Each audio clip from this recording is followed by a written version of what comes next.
of shots. What do you see might be an adjustment you'll make moving into your next game?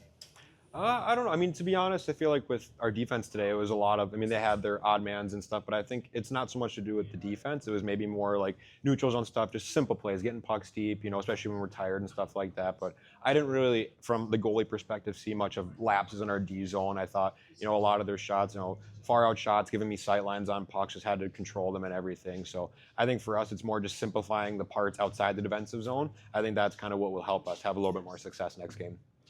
And another thing about success, you guys are off to a great start. And one common thread for all of us who cover, whether we've done training camp or what have you, this team's confidence is still extraordinarily high.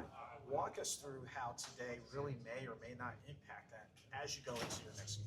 I don't think it really affects it too much at all, to be honest. I mean, I know, obviously the game didn't go how we wanted it to go today, but, we still know what we're capable of as a team. We know who we have in that locker room, and, I think, when we get back to our game, for this weekend against Jacksonville, Savannah, we go back to what we were doing the first 6 games, we know we'll have success. So it's not so much a confidence killer. It's, we weren't expecting to go 72-0 as much as you'd love to. It's not realistic, right? So, losses are going to happen. It's part of the game. So, for us, it's just about getting back on the horse and back to what makes us successful.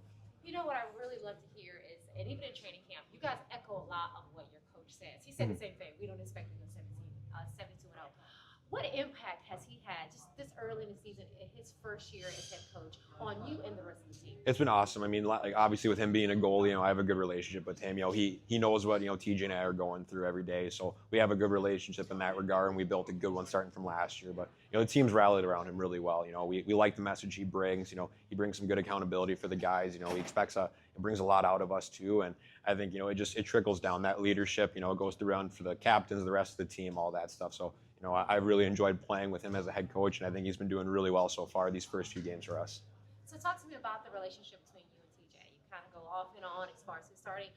How has that relationship evolved? And again, just talk to me about TJ and his impact on you. It's awesome. He's a great kid, and I think for me, it's a kind of an interesting role because last year I had Drew DeRitter as the older goalie partner, so kind of for me learning from him and kind of being that younger brother in a sense. So now it's kind of like the roles have flip-flopped a little bit, where I'm trying to show TJ the ropes a little bit, give him some advice, some pointers, whatever I can do to try to help him and have him make that transition to pro a little bit easier if I can. So it's been great so far, and I think it's nice for the team knowing regardless of who's in that, if we have a good game, we can give us a chance to win. So I think that's just a good confidence boost for the whole team, knowing that if we just do our jobs, we'll have success, and we'll have a chance to win every night.